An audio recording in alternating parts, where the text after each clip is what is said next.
Hi, I'm Jenna Gaidosh. And I'm Stevan Stojanovic, and we're here in Prairie du Chien, Wisconsin, a city that has about 6,000 people living in it.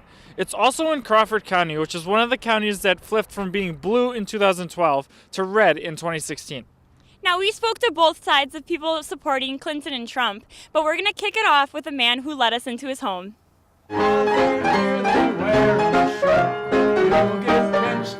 Ted Finn has lived in Prairie du Chien for almost 50 years. Born Republican, Ted decided to vote Democratic in the last 3 elections. I voted for Hillary. She was the second best from Bernie. Despite their differences, Ted invited a Republican voter into his home. The atmosphere remained friendly even though the outcome was against his favor. But Hillary was my second choice, obviously, because, well, number one, I would never vote for someone like Trump. Many felt this election came down to the silent majority and faulty prognosticating. I asked my husband and various other people what they thought about the polls because, frankly, no one I know talks to a pollster. I don't talk to pollsters. No one I know talks to pollsters, so it's like, where are they getting their information? And so, can you trust the polls? Well, obviously you can't. A lot of the voting was populist voting. I have a niece who voted for Bernie Sanders, and she refused to vote. Trump promised to make America great again, so therefore they would have something like of the past. And so I think it was heavily an economic reason. And on the streets of the river town, there were some common themes. In this area, it's hard for people to find good jobs. We really lack that here. Good paying jobs.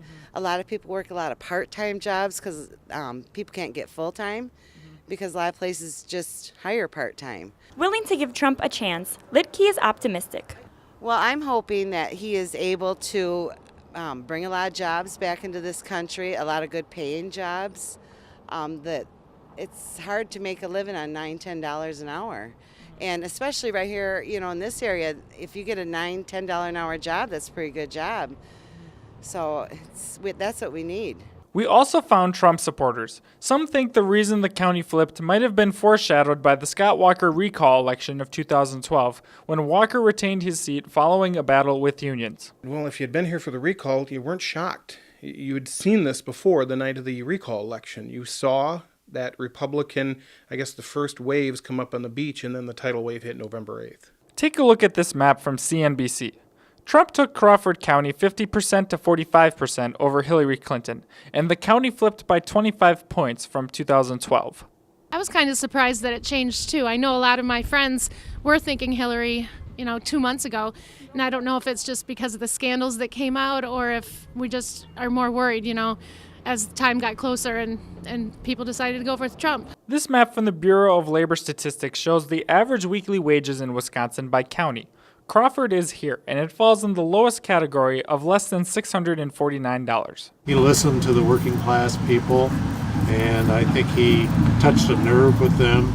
And for so many years, the average public person didn't think that our representatives in D.C. were listening to them at all, so I think he gave them a voice.